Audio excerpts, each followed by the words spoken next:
उत्पत्ति बाइबल की पहली किताब है और इसे शुरुआत की किताब भी कहा जाता है। उत्पत्ति का मतलब ही शुरुआत होता है। ये किताब बताती है कि परमेश्वर ने पूरे ब्रह्मांड को बनाया, मनुष्यों को अपने स्वरूप में रचा और उन्हें एक सुंदर स्थान दिया। लेकिन मनुष्यों ने परमेश्वर की बात नहीं मानी, जिससे उन्होंने वह अद्भुत स्थान खो दिया। मनुष्यों की बगावत इतनी ज्यादा बढ़ गई कि परमेश्वर ने एक बड़े बाढ़ के द्वारा पूरी दुनिया को नष्ट कर दिया। लेकिन परमेश्वर ने दया करके नूह और उसके परिवार को बचा लिया। इसके बाद परमेश्वर ने अब्राहम, इसहाक और याकूब के परिवार को चुना और उन्हें आशीष दी। उन्होंने इस परिवार से वादा किया कि वह उनके वंशजों, बच्चों और आने वाली पीढ़ियों को एक खास देश देंगे। इसी परिवार के द्वारा परमेश्वर एक उद्धारकर्ता भेजने की योजना बना रहे थे, जो पाप से भरी दुनिया को परमेश्वर से फिर से जोड़ देगा। बाइबल की दूसरी किताब निर्गमन है। निर्गमन का मतलब होता है किसी स्थान से एक साथ बहुत से लोगों का निकलना। यह किताब बताती है कि इजराइल के लोग मिस्र में गुलाम बना लिए गए थे, लेकिन परमेश्वर ने उन्हें वहां से छुड़ाया और आजादी दिलाई। मिस्र के राजा फिरौन ने इसराइलियों को खतरा समझकर उन्हें गुलाम बना लिया, लेकिन परमेश्वर ने मूसा को तैयार किया ताकि वह चमत्कारी तरीके से इसराइलियों को गुलामी से छुड़ाए और उन्हें वादा किए हुए देश तक ले जाए। लेकिन इसराइलियों को आजाद कराना आसान नहीं था। फिरौन जिद्दी था और परमेश्वर की कई चेतावनियों और भयानक विपत्तियों के बावजूद इसराइलियों को छोड़ने के लिए तैयार नहीं हुआ।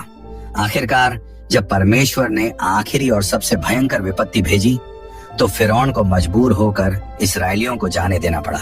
मूसा इसराइलियों को लाल सागर की ओर ले गए।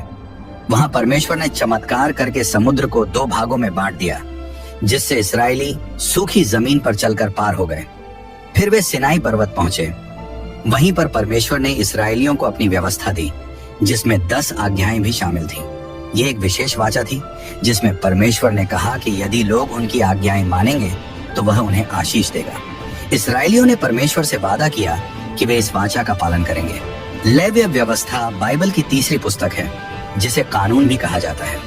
इसमें परमेश्वर ने लोगों के पापों का प्रायश्चित के लिए बलिदान देने का एक नियम बनाया और इसराइलियों को आराधना के लिए कई त्योहार मनाने के आदेश दिए। परमेश्वर ने मूसा को एक विशेष तंबू बनाने की योजना दी, जिसे टैबरनेकल कहा गया। यहीं पर लोग बलिदान चढ़ाते थे और यहीं परमेश्वर अपने लोगों से मिलने आते थे। परमेश्वर ने यह भी बताया कि इस टैबरनेकल में होने वाले सभी रीति रिवाजों और बलिदानों को हारून के परिवार के लोग संभालेंगे, जिन्हें लेवी कहा गया। गिनती की पुस्तक में इजरायली कानान देश की सीमा पर पहुंच जाते हैं, लेकिन मूसा का अनुसरण करने वाले लोग डर जाते हैं और वहां जाने से मना कर देते हैं, क्योंकि उनका विश्वास कमजोर था और वे कनान में रहने वाले लोगों से भयभीत थे। परमेश्वर ने इजरायलियों को उनके अविश्वास के कारण जंगल में 40 साल तक भटकने की सजा दी। इस दौरान पुरानी पीढ़ी खत्म हो गई और उनकी जगह एक नई पीढ़ी आ गई। लेकिन परमेश्वर ने अपने लोगों को जंगल में भूखा प्यासा नहीं छोड़ा, बल्कि चमत्कारी तरीकों से उनकी जरूरतें पूरी की। व्यवस्था विवरण बाइबल की पहली 5 किताबों की आखिरी पुस्तक है। इसमें नई इजरायली पीढ़ी के बारे में बताया गया है, जो अब परमेश्वर द्वारा वादा किए गए देश को लेने के लिए तैयार थी। इस पुस्तक में मूसा अपने अंतिम भाषण देते हैं और परमेश्वर के नियमों को फिर से दोहराते हैं। वह यह भी बताते हैं कि भविष्य में परमेश्वर एक और महान भविष्यवक्ता को भेजेगा, जो मूसा की तरह शक्तिशाली होगा और उसी के समान एक मिशन पूरा करेगा। यह भविष्यवाणी यीशु मसीह की ओर इशारा करती है। बाइबल में कई जगह यीशु मसीह के बारे में पहले से ही संकेत दिए गए हैं, जैसे भविष्यवाणियां, प्रतीक और उदाहरण। आखिर में मूसा मोआब नामक स्थान में मर जाते हैं और परमेश्वर खुद उसके शरीर को छिपा देते हैं। बाइबल की अगली 12 किताबों को हिस्टोरिकल बुक्स कहा जाता है। ये किताबें यहोशू से लेकर एस्थेर तक हैं। यहोशू की पुस्तक मुख्य रूप से कनान देश को जीतने और इसे इजराइल के ट्राइब्स में बांटने की कहानी बताती है। मूसा के बाद यहोशू इजरायलियों के अगुवा बनते हैं। वह परमेश्वर की मदद से इजरायलियों को यर्दन नदी पार करवाते हैं, जो चमत्कारी रूप से 2 भागों में बंट जाती है। फिर परमेश्वर एक और चमत्कार करते हैं और यरीहो नगर की मजबूत दीवारें गिरा देते हैं। यहोशू की अगुवाई में इजरायली कनान देश पर हमला करते हैं और ज्यादातर जगहों पर जीत हासिल कर लेते हैं। वे परमेश्वर से किया अपना वादा निभाते हैं और परमेश्वर उन्हें युद्धों में जीत का आशीर्वाद देते हैं। जब सारा देश जीत लिया जाता है, तो इजरायली कनान को अपने 12 ट्राइब्स के बीच बांट देते हैं। हर ट्राइब को अपनी अपनी जमीन मिलती है, लेकिन लेवी ट्राइब को कोई जमीन नहीं दी जाती, क्योंकि उनका भाग स्वयं परमेश्वर होते हैं। न्यायों की पुस्तक यहोशू की मृत्यु के बाद इजरायली परमेश्वर को भूलने लगे और उनके दिए हुए आशीर्वाद की कद्र नहीं की। उन्होंने कनान देश के सभी लोगों को बाहर नहीं निकाला, बल्कि कुछ कनानी लोगों को वहीं रहने दिया।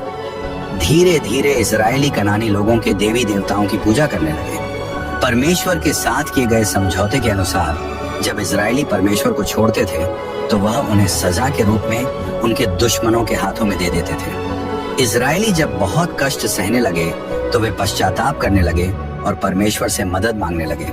परमेश्वर दयालु है, इसलिए वह न्याय नाम के अगुवे भेजते थे, जो इजरायलियों को एकजुट करके उनके दुश्मनों को हराते और देश में फिर से शांति लाते। लेकिन यह शांति ज्यादा समय तक नहीं टिकती थी।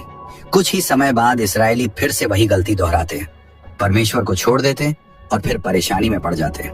परमेश्वर उन्हें बार बार क्षमा करते, लेकिन वे फिर भी पाप करते रहे। यह चक्र समझौता तोड़ना, दंड मिलना और फिर से बहाल होना लगभग 300 साल तक चलता रहा।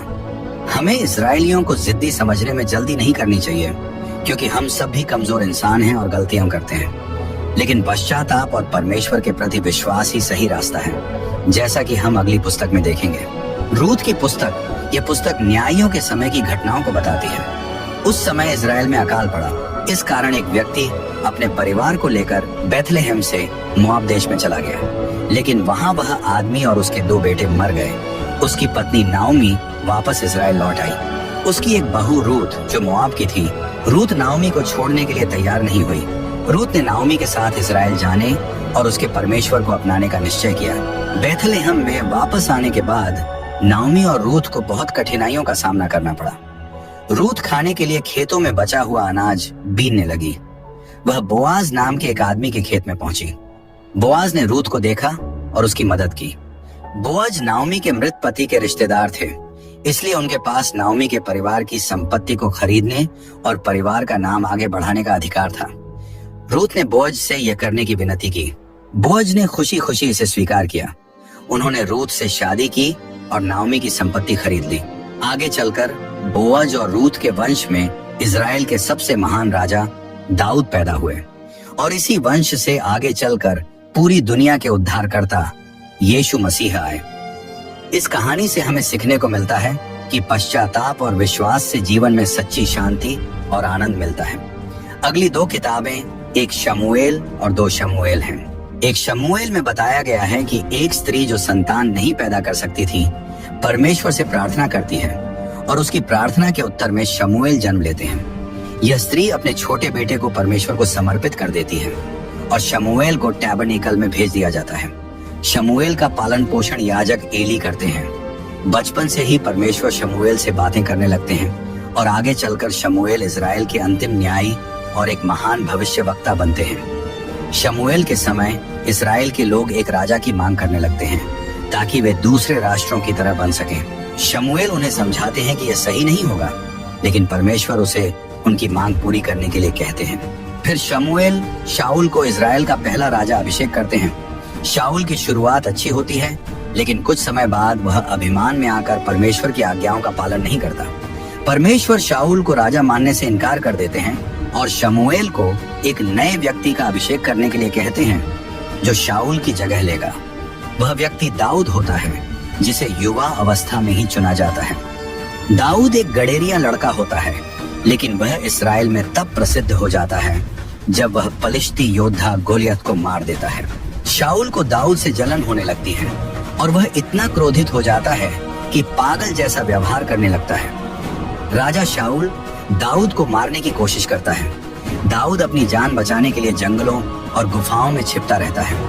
इस दौरान कुछ वफादार लोग दाऊद के साथ हो जाते हैं। कुछ समय बाद शमूएल की मृत्यु हो जाती है। फिर शाऊल और उसके बेटे पलिश्तियों के साथ युद्ध में मारे जाते हैं। शाऊल की मृत्यु के बाद भी दाऊद एक ऐसा काम करता है जिसकी किसी को उम्मीद नहीं थी। जब कहानी आगे बढ़ती है तो यहूदा के लोगों ने दाऊद को अपना राजा बना लिया। उन्होंने हेब्रोन शहर को अपनी राजधानी बनाया, लेकिन जल्द ही इजराइल के बाकी ट्राइब्स के साथ लड़ाई शुरू हो गई। थोड़े समय बाद सभी ट्राइब एक साथ आ गए और उन्होंने दाऊद को पूरे इजराइल का राजा बना लिया। फिर राजधानी को यरूशलेम शहर में ले जाया गया। परमेश्वर ने दाऊद से एक खास वादा किया कि उसके परिवार से एक राजा आएगा जो हमेशा राज करेगा। दाऊद परमेश्वर की इच्छा के अनुसार चलने की कोशिश करता है और परमेश्वर उसे उसके दुश्मनों पर जीत देते हैं। दुख की बात है कि दाऊद ने एक बड़ा पाप किया। उसने बैतशेबा नाम की एक औरत के साथ पाप किया और अपना पाप छुपाने के लिए उसके पति को मरवा दिया। परमेश्वर को यह बहुत बुरा लगा और उन्होंने दाऊद के घराने पर दंड का फैसला सुनाया। इसके बाद दाऊद के परिवार में समस्याएं शुरू हो गईं। दाऊद की बेटी के साथ उसके ही सौतेले भाई ने बुरा व्यवहार किया।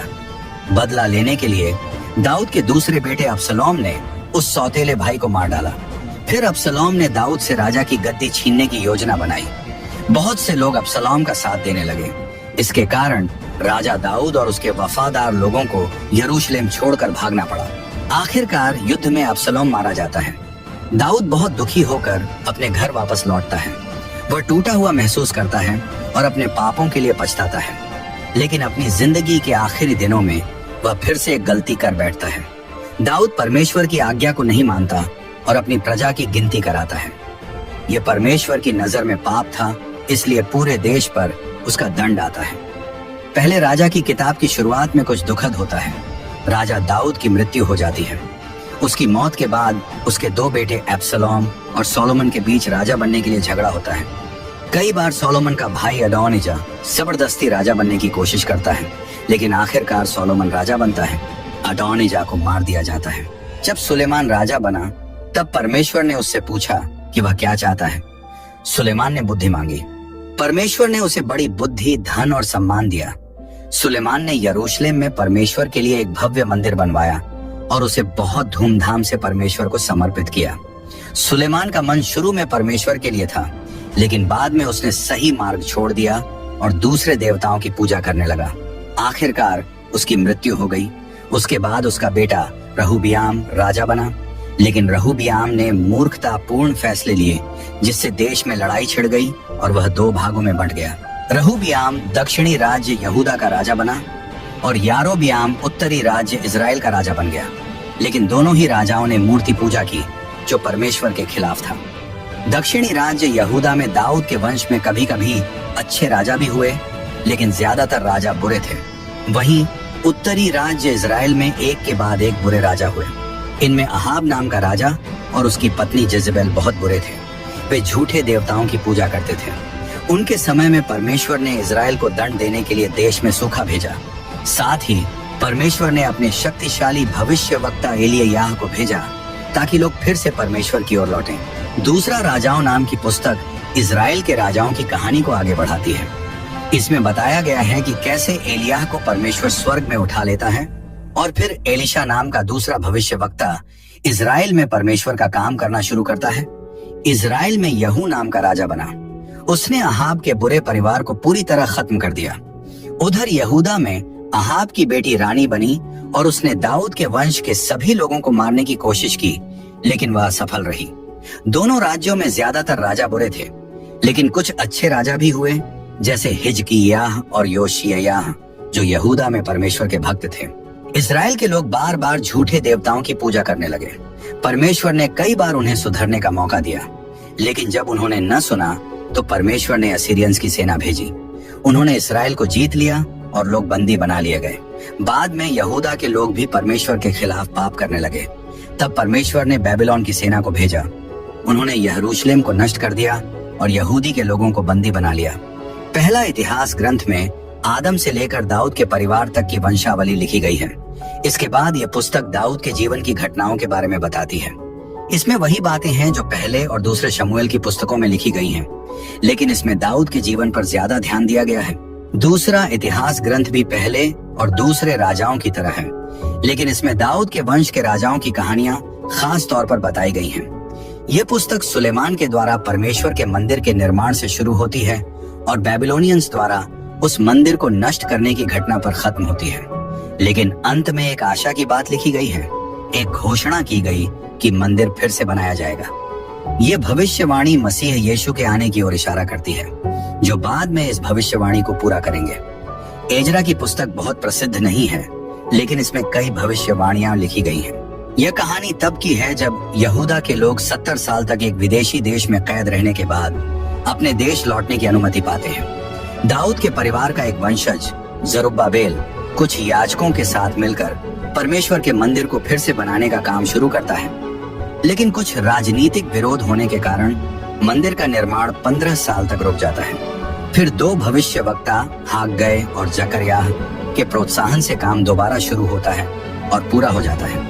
मंदिर पूरा होने के करीब 57 साल बाद एजरा नाम का एक शास्त्री यरूशलेम आता है। उसके साथ लगभग 2000 लोग होते हैं, जिनमें याजक और लेवी भी होते हैं जो मंदिर में सेवा करने के लिए आते हैं। एजरा देखता है कि यहूदा के लोग फिर से पाप करने लगे हैं, इसलिए वह उन्हें पश्चाताप करने और परमेश्वर की व्यवस्था को मानने के लिए बुलाता है। एजरा के यरूशलेम आने के लगभग 14 साल बाद नहम्याह की कहानी शुरू होती है।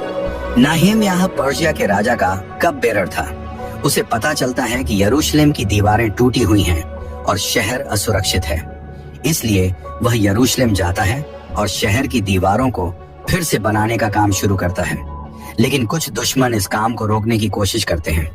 वे अलग अलग चालें चलते हैं, परंतु परमेश्वर की आशीष से दीवार का काम पूरा हो जाता है। इस समय यहूदी लोग झोपड़ियों का पर्व यानी फीस्ट ऑफ टैबरनैकल्स मनाते हैं। एजरा परमेश्वर की व्यवस्था को सबके सामने पढ़ते हैं और यहूदा के लोग फिर से परमेश्वर के नियमों को मानने का वचन देते हैं। नहम्याह की पुस्तक दुख से शुरू होती है, लेकिन अंत में लोग खुशी से गाने और उत्सव मनाने लगते हैं। इतिहास की आखिरी पुस्तक एस्तेर है। ये उन यहूदी लोगों की कहानी बताती है जो बंदी बनाए जाने के बाद यरूशलेम नहीं लौटे और पर्शिया में ही रहने का फैसला किया। पर्शिया के राजा ज़ेर्क्सीस ने एक यहूदी लड़की एस्तेर को अपनी नई रानी चुना, लेकिन एस्तेर ने अपनी यहूदी पहचान छुपा कर रखी, क्योंकि उसके बड़े भाई जैसे रिश्तेदार मोर्देकाई ने उसे ऐसा करने के लिए कहा था। राजा के एक बड़े अधिकारी हामान को यहूदी लोग पसंद नहीं थे। उसने एक चाल चली और राजा से यहूदियों को खत्म करने की अनुमति ले ली, लेकिन राजा और हामान को यह नहीं पता था कि रानी एस्तेर भी एक यहूदी है। परमेश्वर की योजना के अनुसार सही समय पर घटनाएं घटती हैं। हामान मारा जाता है, मोर्देकाई को सम्मान मिलता है और यहूदी लोग बच जाते हैं। इसमें रानी एस्तेर की बहुत बड़ी भूमिका होती है। अब हम ज्ञान की पुस्तकों की ओर बढ़ते हैं। पहली ज्ञान की पुस्तक अय्यूब है। यह एक अय्यूब नाम के धर्मी व्यक्ति की कहानी है। वह बहुत अमीर और खुशहाल था, लेकिन अचानक उस पर कई बड़ी मुसीबतें आ गईं। उसकी संपत्ति, परिवार और सेहत सब कुछ छिन गया। लेकिन इन सब दुखों के बावजूद अय्यूब ने परमेश्वर को दोष नहीं दिया। अय्यूब के 3 मित्र उसके दुख में शामिल होने के लिए आते हैं। पहले तो वे उसे दिलासा देते हैं, लेकिन फिर वे कहते हैं कि अय्यूब ने कोई छिपा हुआ पाप किया होगा, इसलिए परमेश्वर उसे दंड दे रहा है। अय्यूब इससे इनकार करता है और कहता है कि उसने कोई बुरा काम नहीं किया। वह बहुत दुखी होता है और परमेश्वर से जवाब मांगता है। अंत में परमेश्वर प्रकट होते हैं। वह अपनी महिमा, बुद्धि और शक्ति को दिखाकर अय्यूब को चकित कर देते हैं। फिर परमेश्वर अय्यूब की दौलत, सेहत और परिवार को वापस बहाल कर देते हैं। लेकिन अय्यूब ने जो दुख सहा, उसका कारण परमेश्वर कभी नहीं बताते। अगली किताब भजन संहिता है। ये गीतों का एक संग्रह है जिसमें परमेश्वर की स्तुति, जरूरतमंदों की पुकार, भक्ति, दुख, धन्यवाद, भविष्यवाणी और हर तरह की भावनाएं शामिल हैं। कुछ भजन खास मौकों के लिए लिखे गए थे, जैसे मंदिर जाने के समय या नए राजा के ताजपोशी के समय गाने के लिए। नीति वचन की पुस्तक हमें अच्छे जीवन के बारे में सिखाती है। यह किताब उन लोगों के लिए है जो ज्ञान पाना चाहते हैं। इसमें प्यार, शादी, पैसा, काम, बच्चे, गुस्सा, झगड़ा, सोचने और बोलने के बारे में बताया गया है। सभोपदेशक की पुस्तक एक बुद्धिमान बूढ़े व्यक्ति की कहानी बताती है जो खुद को उपदेशक कहता है। वह जीवन के बारे में सोचता है और अपने अनुभवों से सीखी हुई बातें बताता है। यह उपदेशक, जो पहले परमेश्वर से दूर रहा, बताता है कि बिना परमेश्वर के जीवन का कोई अर्थ नहीं है। उसने कई चीजें आजमाई, धन, सुख, ज्ञान और काम, पर इनमें से कुछ भी सच्ची खुशी नहीं दे सका। अंत में वह कहता है कि इस दुनिया की हर चीज व्यर्थ है अगर हमारे जीवन में परमेश्वर नहीं है। हमें यह बात हमेशा याद रखनी चाहिए। अगली किताब एक प्रेम कविता है, श्रेष्ठ गीत। ये एक राजा और एक साधारण लड़की की कहानी बताती है जो एक दूसरे से प्यार और सच्ची निष्ठा दिखाते हैं। उनकी शादी से पहले का समय और फिर उनकी शादी की खुशी इसमें लिखी गई है। इस गीत में शादी के बाद की कुछ मुश्किलों का भी जिक्र है। लेकिन हर बार यह दिखाया गया है कि पति और पत्नी एक दूसरे के लिए तरसते हैं और उनका प्यार बहुत मजबूत है। इसके साथ ही ज्ञान की किताबों का अंत होता है। अब एक नया भाग शुरू होता है। इसके बाद यशायाह की किताब आती है। ये बड़े भविष्य वक्ताओं की किताबों में पहली है। इन्हें बड़े इसलिए कहा जाता है क्योंकि इन भविष्य वक्ताओं की बातें बहुत सालों तक लिखी गईं और इनमें कई भविष्यवाणियां हैं। यशायाह ऐसा ही एक भविष्य वक्ता थे। परमेश्वर ने उन्हें यहूदा में संदेश देने के लिए चुना। उन्होंने यहूदा के लोगों को परमेश्वर का न्याय सुनाया क्योंकि वे धर्म के नाम पर दिखावा कर रहे थे। यशायाह ने सिर्फ यहूदा ही नहीं बल्कि असीरियंस, बेबीलोन, मोआब, सीरिया और इथियोपिया जैसे अन्य देशों को भी परमेश्वर की चेतावनी दी। हालांकि परमेश्वर यहूदा के लोगों से नाराज थे, फिर भी उन्होंने एक चमत्कार किया और असीरियन सेना से यरूशलेम को बचा लिया। यशायाह ने भविष्यवाणी की कि बेबीलोन यहूदा पर हमला करेगा और उसे नष्ट कर देगा, लेकिन बाद में परमेश्वर अपने लोगों को फिर से उनके देश में लौटा लाएंगे। यशायाह और आगे की बात करते हैं मसीहा के बारे में, जिसे परमेश्वर ने भेजने का वादा किया था। वह एक कुंवारी से जन्म लेगा, लेकिन लोग उसे ठुकरा देंगे। वह लोगों के पापों का बोझ उठाते हुए मारा जाएगा, लेकिन यह मसीहा जो परमेश्वर का धर्मी सेवक है, अंत में यरूशलेम से पूरी दुनिया पर राज करेगा और उसका राज्य शांति और समृद्धि से भरा होगा। यशायाह उन भविष्यवक्ताओं में से एक है जिन्होंने यीशु और उनके दुखों के बारे में पहले ही बता दिया था। यिर्मयाह की किताब भविष्यवक्ता यिर्मयाह के बारे में है। वह उस समय जीवित थे जब बेबीलोनियन ने यहूदा पर हमला किया। उस समय के राजा बहुत घमंडी थे और कई झूठे भविष्यवक्ता लोगों को गलत बातें सिखा रहे थे, लेकिन यिर्मयाह हार नहीं मानते थे। वह बार बार लोगों से कहते हैं कि वे अपने पापों से पश्चाताप करें। वह यह भी बताते हैं कि बेबीलोन यहूदा को हरा देगा। ये बातें कहने से यिर्मयाह बहुत दुखी होते हैं। लोग उनकी बातों को अनसुना कर देते हैं और उन पर अत्याचार भी करते हैं। यिर्मयाह के द्वारा परमेश्वर वादा करते हैं कि एक दिन वह इजराइल के साथ एक नई वाचा बनाएंगे। यिर्मयाह यरूशलेम के नाश को अपनी आंखों से देखते हैं।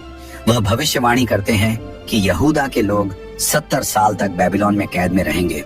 विलाप गीत की किताब यिर्मयाह की कहानी को आगे बढ़ाती है। ये एक दुख भरी कविता है जिसमें यिर्मयाह यहूदा के नाश पर रोते हैं। परमेश्वर के लोगों पर आई शर्म और दुख बहुत बड़ा है और सब कुछ खत्म होता हुआ लगता है, लेकिन परमेश्वर न्याय भी है और दयालु भी। उन्होंने बागी लोगों को पूरी तरह नष्ट नहीं किया। एक दिन परमेश्वर फिर से अपने लोगों पर दया दिखाएंगे। यहेजकेल की किताब भविष्यवाणियों की एक किताब है जिसे यहेजकेल ने बेबीलोन में लिखा था। वह पहले एक याजक थे, लेकिन बाद में भविष्यवक्ता बन गए। यहेजकेल बताते हैं कि यहूदा ने मूर्ति पूजा की, जिससे परमेश्वर बहुत नाराज हुए। यहूदा ने परमेश्वर के नाम को अपमानित किया, इसलिए उन्हें परमेश्वर के न्याय का सामना करना पड़ा। यहेजकेल सिर्फ यहूदा ही नहीं बल्कि एडोम, अमोन, मिस्र, फिलिस्तिया और सूर जैसे अन्य देशों पर भी परमेश्वर के न्याय की बात करते हैं। फिर वह एक आशा भरी भविष्यवाणी करते हैं। एक दिन परमेश्वर अपने लोगों को उनके देश में वापस लाएंगे, मंदिर को फिर से बनाएंगे और पूरी दुनिया पर राज करेंगे। डैनियल की किताब एक युवा लड़के डैनियल की कहानी बताती है जिसे बेबीलोन में कैद करके ले जाया गया था, लेकिन डैनियल और उसके 3 दोस्त परमेश्वर के नियमों का पालन करते रहे। परमेश्वर ने उन्हें बुद्धि और आदर दिया। वे बेबीलोन के साम्राज्य में महान पदों पर पहुंचे और अपने साथ 10 गुना ज्यादा समझदार बन गए, लेकिन उनके साथी उनसे जलने लगे और उनके दुश्मन बन गए। उन्होंने डैनियल और उसके दोस्तों को आग की भट्टी में फेंक दिया और बाद में डैनियल को शेरों की गुफा में डाल दिया। लेकिन हर बार परमेश्वर ने उन्हें बचाया और उन्हें और भी बड़ा सम्मान दिया। दानियल बेबीलोन के खत्म होने के बाद भी जीवित रहते हैं और पर्शियन साम्राज्य में भी भविष्यवाणियां करते हैं। उसकी भविष्यवाणियां सटीक और बड़ी होती हैं। वह कई देशों के उठने और गिरने, परमेश्वर के चुने हुए राजा के राज्य और यहाँ तक कि संसार के अंत की भविष्यवाणी करते हैं। इसके बाद होशे की किताब आती है। ये छोटे भविष्य वक्ताओं की पहली किताब है। होशे का काम इजराइल को पश्चाताप के लिए बुलाना था, क्योंकि परमेश्वर उनकी बुराई और मूर्ति पूजा का न्याय करने वाले थे। परमेश्वर के आदेश पर होशे एक ऐसी स्त्री से विवाह करते हैं जो उसके प्रति वफादार नहीं रहती। बाद में उसे वेश्या जीवन से छुड़ाना पड़ता है। यह घटना इजराइल के आत्मिक विश्वासघात का एक उदाहरण है, लेकिन यह भी दिखाती है कि परमेश्वर अब भी अपने लोगों से प्रेम करते हैं और उन्हें फिर से अपनाना और बचाना चाहते हैं। योएल की किताब यहूदा में अकाल और टिड्डियों के हमले के समय की है। ये घटनाएं परमेश्वर के न्याय के संकेत हैं। योएल लोगों को चेतावनी देते हैं कि जैसे अभी परमेश्वर ने यहूदा को दंड दिया है, वैसे ही एक दिन पूरी दुनिया का न्याय होगा, जिसे परमेश्वर का दिन कहा जाता है। इसलिए वह सबको पश्चाताप करने के लिए कहते हैं। योएल की आखिरी भविष्यवाणी यह है कि परमेश्वर सिय्योन में अपने लोगों के साथ रहेंगे और उनके देश को फिर से आशीषों से भर देंगे। आमोस की किताब बहुत दिलचस्प है। आमोस सबसे पहले दमिश्क, सुअर, एदोम, गाजा और कई अन्य जगहों के लिए परमेश्वर के न्याय की घोषणा करते हैं। फिर वह यहूदा से इस्राएल जाते हैं ताकि उन्हें परमेश्वर की चेतावनी दे सके। वह उनके पापों को गिनाते हैं और बताते हैं कि अगर वे पश्चाताप करें तो परमेश्वर उन्हें माफ कर देंगे। इस्राएल के बर्बादी के बाद परमेश्वर यह भी वादा करते हैं कि एक दिन वह अपने लोगों को फिर से उठाएंगे। अब उपद्याह की किताब।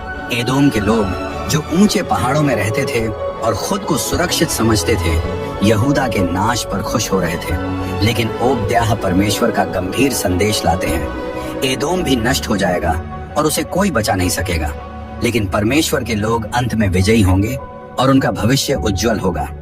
अब आती है योना की किताब, जो बहुत प्रसिद्ध है।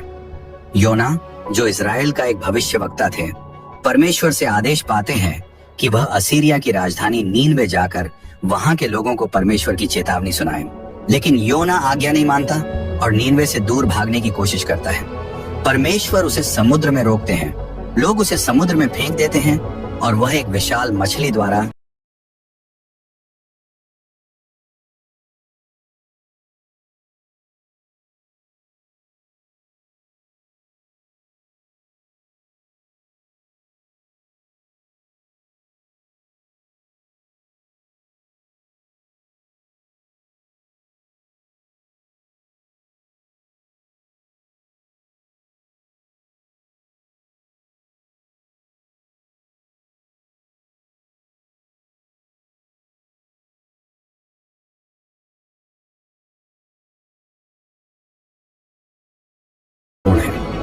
मीका 3 संदेशों में यहूदा और इस्राएल दोनों को परमेश्वर का वचन सुनने के लिए कहते हैं। वह दोनों राज्यों पर आने वाले न्याय की भविष्यवाणी करते हैं, लेकिन वह यह भी बताते हैं कि भविष्य में परमेश्वर का एक धन्य राज्य आएगा। यह राज्य एक राजा द्वारा शासित होगा जो बेतलेहम में जन्म लेगा। मीका अपनी किताब एक अच्छे वादे के साथ खत्म करते हैं। परमेश्वर का क्रोध समाप्त होगा और वह अपने लोगों को फिर से आशीष देंगे। अब नहूम की किताब। नहूम की भविष्यवाणी नीनवे के नाश के बारे में है। नहूम की किताब बताती है कि नीनवे का नाश क्यों होगा। वह कहता है कि परमेश्वर इस राष्ट्र को दंड देंगे क्योंकि उन्होंने पूरी दुनिया को डराया और दुख दिया। लेकिन नीनवे का न्याय इजराइल के न्याय से अलग होगा। इस बार कोई दया नहीं मिलेगी और नीनवे फिर कभी नहीं बसाया जाएगा। अब आती है हबक्कूक की किताब, जो बहुत रोचक है क्योंकि हम सब इसकी बातें महसूस कर सकते हैं। हबक्कूक को 2 बातें समझ नहीं आती, इसलिए वह परमेश्वर से सवाल करते हैं। पहला सवाल, हे परमेश्वर, मैं कब तक आपसे मदद मांगता रहूं, लेकिन आप नहीं सुनते। मैं चिल्लाकर कहता हूं, हिंसा हो रही है, लेकिन आप बचाते नहीं। आप अन्याय क्यों देखने देते हैं? आप बुराई को रोकते क्यों नहीं? परमेश्वर हबक्कूक को उत्तर देते हैं और कहते हैं, मैं तुम्हारे समय में कुछ ऐसा करने वाला हूं जिसे सुनकर भी तुम विश्वास नहीं करोगे। मैं बैबिलोनियंस को उठा रहा हूं ताकि वे दूसरों के घरों और जमीनों पर कब्जा कर लें। परमेश्वर बैबिलोनियंस के दुष्ट लोगों का उपयोग यहूदा को दंड देने के लिए करने वाले थे। परमेश्वर हबक्कूक को याद दिलाते हैं कि वह सर्वशक्तिमान और विश्वास योग्य है। इस दुनिया में धर्मी लोग विश्वास से जिएंगे। इसके बाद हबक्कूक एक और सवाल पूछता है जो शायद आपके मन में भी कभी आया हो। हबक्कूक परमेश्वर से पूछते हैं, हे प्रभु, आप चुप क्यों हैं जब दुष्ट लोग अच्छे लोगों को नष्ट कर देते हैं? परमेश्वर हबक्कूक की उलझन का उत्तर देते हैं। वे सिर्फ यह नहीं कहते कि धर्मी लोगों को उन पर भरोसा रखना चाहिए, बल्कि वे यह भी बताते हैं कि उन्हें बैबिलोन के लोगों की बुराइयों का पता है।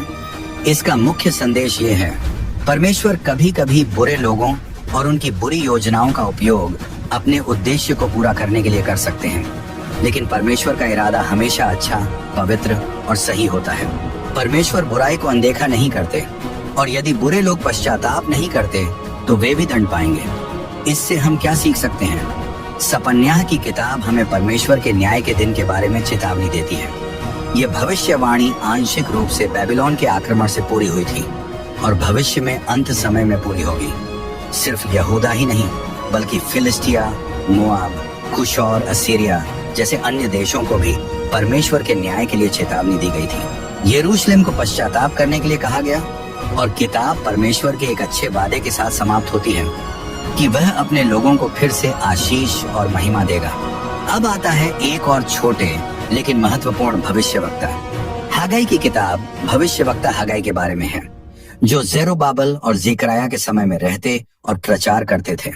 उस समय मंदिर का निर्माण शुरू हुआ था, लेकिन यहूदियों के शत्रुओं के विरोध के कारण यह काम लगभग 15 साल तक रुका रहा। हगाई 4 उपदेश देते हैं ताकि लोग फिर से मंदिर बनाने का काम शुरू करें और इसे पूरा करें। कहानी ज़ेकरिया की किताब में आगे बढ़ती है। ज़ेकरिया, जो हगाई और जेरुब्बाबेल के साथ के समय में थे, यरूशलेम के लोगों को मंदिर पूरा करने के लिए प्रोत्साहित करते हैं। यह वही मंदिर था जिसका निर्माण 15 साल से अधूरा पड़ा था। जकरिया 8 विशेष सपने बताते हैं जो परमेश्वर की योजना और आशीषों के बारे में हैं।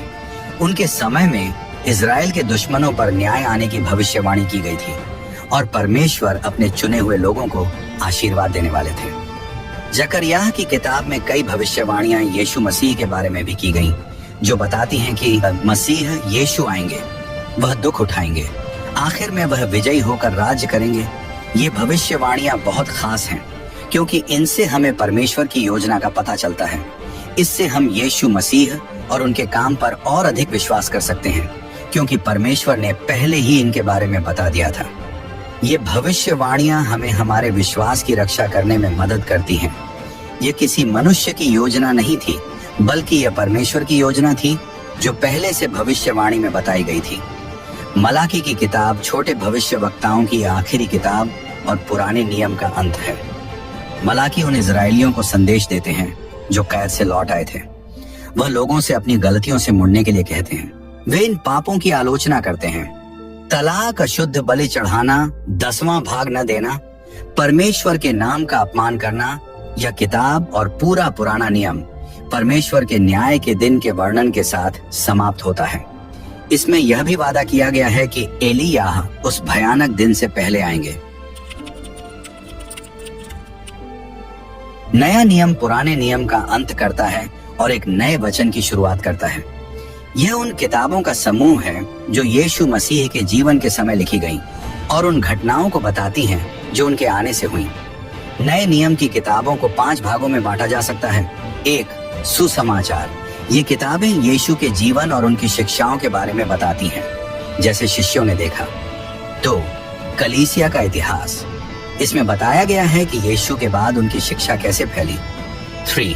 पौलुस के पत्र। प्रेरित पौलुस ने अलग अलग शहरों और कलीसियाओं को जो पत्र लिखे वे इसमें शामिल हैं। 4. सामान्य पत्र। ये पत्र अन्य प्रेरितों ने लिखे। 5. प्रकाशित वाक्य की किताब। यह प्रेरित यूहन्ना ने लिखी और भविष्य की घटनाओं के बारे में बताती है। अब हम इन किताबों को विस्तार से समझेंगे। मत्ती, मरकुस, लूका और यूहन्ना के सुसमाचार एक ही बात बताते हैं, लेकिन कुछ छोटे छोटे अंतर के साथ। ये चारों यीशु के जीवन और उनके कामों के बारे में लिखते हैं, लेकिन अपने अपने तरीके से। यह दिखाता है कि जो कुछ उन्होंने लिखा वह सच में हुआ था, क्योंकि चारों ने अलग अलग लिखा, फिर भी उनकी बातें मिलती हैं। इसका मतलब है कि यीशु ने सच में वही किया और कहा जो लिखा गया है, क्योंकि ये सभी चश्मदीद गवाह बने थे और उनकी कहानियां एक दूसरे की पुष्टि करती हैं। मत्ती दिखाता है कि यीशु यहूदियों के लिए मसीहा है। मरकुस बताता है कि यीशु दुख सहने वाले सेवक हैं। लूका यीशु के जीवन और सेवा पर ध्यान देता है, खासकर गरीब और कमजोर लोगों के लिए। यूहन्ना यीशु को परमेश्वर के पुत्र के रूप में दिखाता है। इसके बाद प्रेरितों के काम नाम की पुस्तक आती है। यह यीशु के जीवन और सेवा के बाद की घटनाओं को बताती है।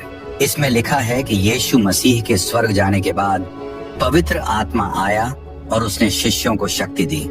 फिर वे सुसमाचार सुनाने लगे, हालांकि उन पर बहुत अत्याचार हुआ। इस किताब में यह भी बताया गया है कि शाऊल, जो पहले यीशु मसीह के अनुयायियों को सताता था, बदलकर प्रेरित पौलुस बन गया और यीशु मसीह का संदेश पूरी लगन से फैलाने लगा। प्रेरितों के काम नाम की पुस्तक में कलीसिया की शुरुआत के बारे में बताया गया है। कलीसिया यरूशलेम में शुरू होती है, फिर समरिया तक फैलती है। इसके बाद रोम के बड़े इलाके तक पहुंच जाती है। यह पुस्तक कलीसिया के इतिहास को बताती है। जब कलीसिया बढ़ने लगी और अलग अलग जगहों पर स्थापित होने लगी, तो प्रेरितों ने नए विश्वासियों को चिट्ठियां लिखनी शुरू की ताकि वे सही शिक्षा और मार्गदर्शन पा सकें। ये चिट्ठियां पौलुस के पत्र, पॉलिन एपिस्टल्स कहलाती हैं। रोमियो की पुस्तक इन पत्रों की शुरुआत करती है। इसे प्रेरित पौलुस ने अपनी यात्रा के दौरान लिखा था। इसमें ये बातें समझाई गई हैं। परमेश्वर की धार्मिकता, कैसे परमेश्वर दोषी पापियों को यीशु मसीह के बलिदान के कारण धर्मी ठहरा सकते हैं। जब हम विश्वास से धर्मी ठहरते हैं तो हमें दुनिया के सामने पवित्र जीवन जीना चाहिए। एक और 2 कुरिन्थियों की पुस्तकें कुरिन्थ नाम की जगह की कलीसिया चर्च को लिखी गई थी। उस समय वहां बहुत समस्याएं थी। पौलुस ने यह पत्र लिखा ताकि वे इन समस्याओं को परमेश्वर की शिक्षाओं के अनुसार हल कर सकें। इन समस्याओं में ये शामिल थी कलीसिया में पाप और मतभेद, विवाह, मूर्ति पूजा, आत्मिक वरदान, भविष्य में पुनरुत्थान, सार्वजनिक उपासना का सही तरीका। 2 कुरिन्थियों की पुस्तक में ज्यादातर समस्याएं हल हो चुकी थी।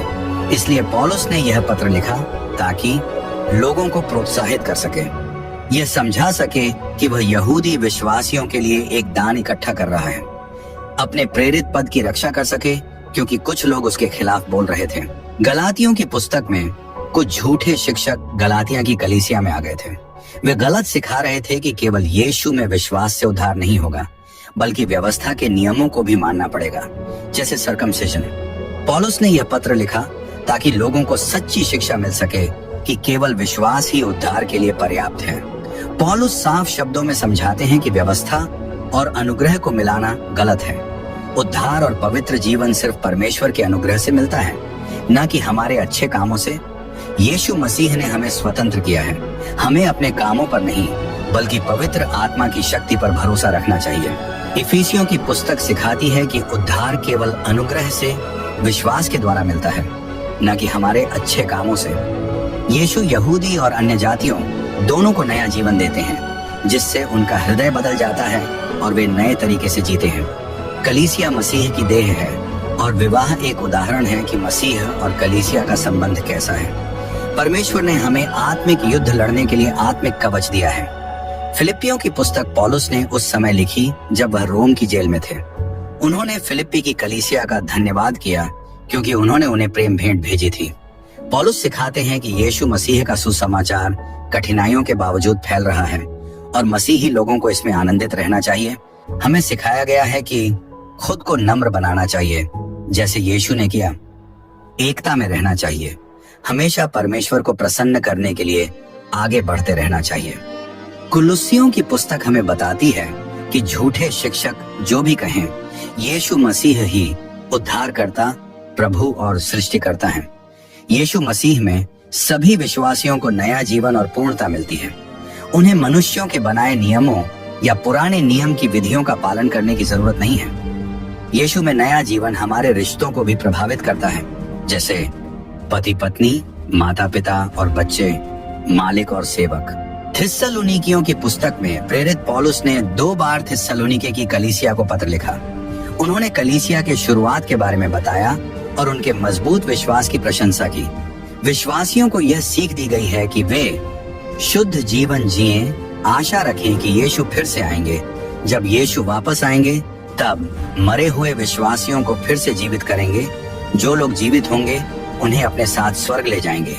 प्रभु का दिन आने वाला है जब इस दुनिया का न्याय होगा। 2 थिस्सलुनीकियों की पुस्तक के समय थिस्सलुनीके की कलीसिया बहुत कष्ट सह रही थी। कुछ लोग सोचने लगे थे कि प्रभु का दिन शायद आ चुका है।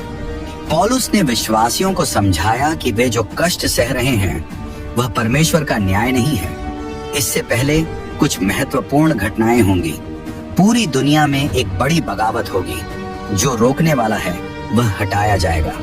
अधर्म का व्यक्ति सत्ता में आएगा, लेकिन परमेश्वर अपने बच्चों की रक्षा करेगा जब तक यीशु वापस नहीं आ जाते। इसलिए अच्छे काम करते रहो और सही रास्ते पर चलो। प्रेरित पौलुस का एक बेटा था, लेकिन शारीरिक नहीं बल्कि आत्मिक। उसने उसको सिखाया और परमेश्वर के मार्ग पर चलना सिखाया। यह बेटा तीमुथियुस था। पौलुस ने तीमुथियुस को 2 पत्र लिखे, 1 और 2 तीमुथियुस। जिसमें उसे मार्गदर्शन दिया जैसे एक पिता अपने बेटे को सिखाता है। तीमुथियुस इफिसुस की कलीसिया का पास्टर बना, इसलिए पौलुस ने उसे लिखा कि एक अच्छे पास्टर को कैसा होना चाहिए।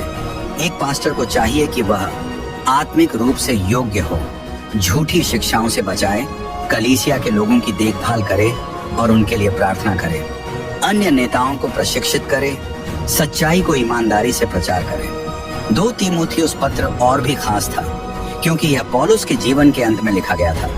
पौलुस ने तीमुथियुस को प्रोत्साहित किया कि वह अपने विश्वास पर दृढ़ रहे, जो सच में जरूरी है उस पर ध्यान दे, मुश्किल समय में भी डटा रहे, परमेश्वर के वचन को प्रचार करे। अब तीतुस के पत्र की बारी है। तीतुस क्रेते नाम के द्वीप पर कलीसियाओं की देखरेख करता था। उसका काम था चर्च में सही और आत्मिक रूप से योग्य अगुओं को नियुक्त करना। उसे चाहिए कि वह झूठे शिक्षकों से सावधान रहे, बेवजह की बातों में न उलझे, खुद अच्छा मसीह जीवन जिए जिससे लोग सीख सकें, सभी विश्वासियों को अच्छे काम करने के लिए प्रेरित करे। इसके बाद फिलेमोन का पत्र आता है, जो भी एक चिट्ठी ही है। इस छोटे पत्र में पौलुस ने फिलेमोन से आग्रह किया कि वह यीशु के प्रेम को दिखाए और अपने एक भागे हुए और चोरी करने वाले दास को माफ कर दे।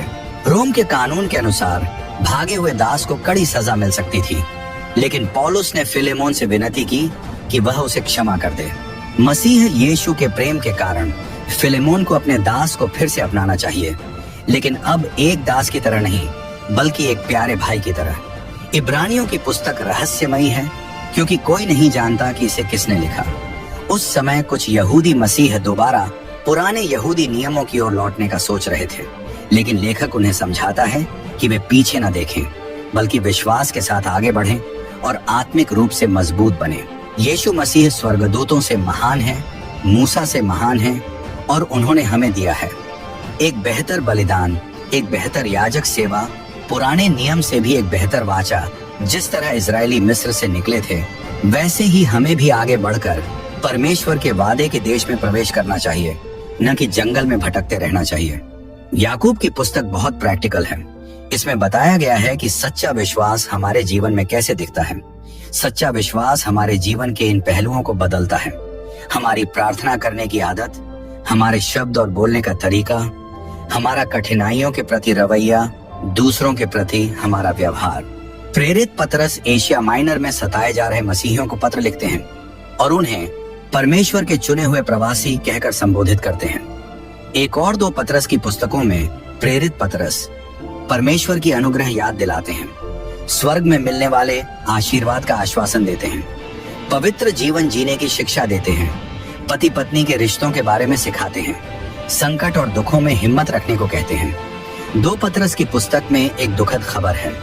पतरस जानते थे कि उनकी मृत्यु निकट है, इसलिए उन्होंने चर्च को लिखा और समझाया कि वे परमेश्वर के वचन का पालन करें, झूठे शिक्षकों को पहचानें और उनसे बचें, पवित्र जीवन जिएं और यीशु मसीह के दूसरे आगमन का इंतजार करें। एक यूहन्ना की पुस्तक में प्रेरित यूहन्ना कुछ महत्वपूर्ण सत्य और परमेश्वर के रहस्य प्रकट करते हैं।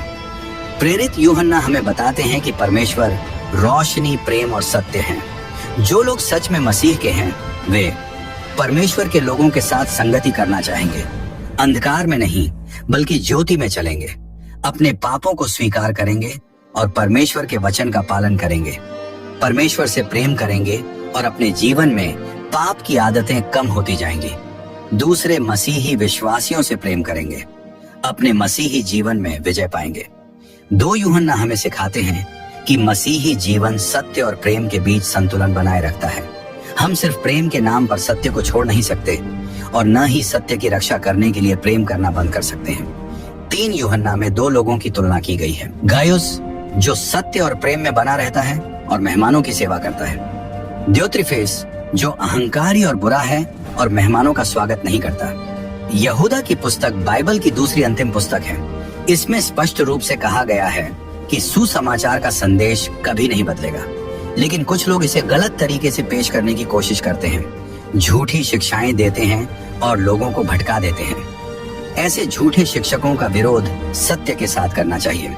यीशु मसीह कलीसिया के प्रभु हैं और वे प्रत्येक चर्च की स्थिति को जानते हैं। वे प्रकाशित वाक्य की पुस्तक में कलीसिया से बात करते हैं। प्रकाशित वाक्य की पुस्तक में अंत समय के बारे में बताया गया है। उस समय यह चीजें होंगी, बुराई बढ़ जाएगी, एक दुष्ट राजा पूरी दुनिया पर राज्य करेगा। शैतान परमेश्वर के लोगों के खिलाफ क्रोध करेगा। परमेश्वर एक बगावती और न मानने वाली दुनिया पर अपना न्याय भेजेंगे। यह न्याय धीरे धीरे और कठोर होता जाएगा। अंत में परमेश्वर का मेमना यीशु मसीह स्वर्ग की सेना के साथ पृथ्वी पर वापस आएगा। वे बुराई की ताकतों को हरा देंगे, शांति का राज्य स्थापित करेंगे। शैतान, दुष्ट राजा और सभी दुष्ट लोगों को आग की झील में डाल दिया जाएगा। यीशु पर विश्वास करने वाले लोगों को नया स्वर्ग और नई पृथ्वी मिलेगी। यही बाइबल की पूरी कहानी है। बाइबल एक किताब नहीं बल्कि कई किताबों की लाइब्रेरी की तरह है। हर किताब एक खास कहानी बताती है। जब हम सारी किताबों को जोड़कर देखते हैं तब हमें परमेश्वर का प्यार और उसकी योजना अच्छे से समझ आती है। अगर आपको यह वीडियो अच्छा लगा तो इसे लाइक करें और कमेंट में अपनी राय बताएं। हम और भी बढ़िया वीडियो ला रहे हैं तो सब्सक्राइब करें ताकि कोई वीडियो मिस ना हो। इस बीच आप स्क्रीन पर दिए गए किसी भी वीडियो पर क्लिक करके बाइबल के बारे में और सीख सकते हैं। वीडियो देखने के लिए धन्यवाद। परमेश्वर आपका मार्गदर्शन करे।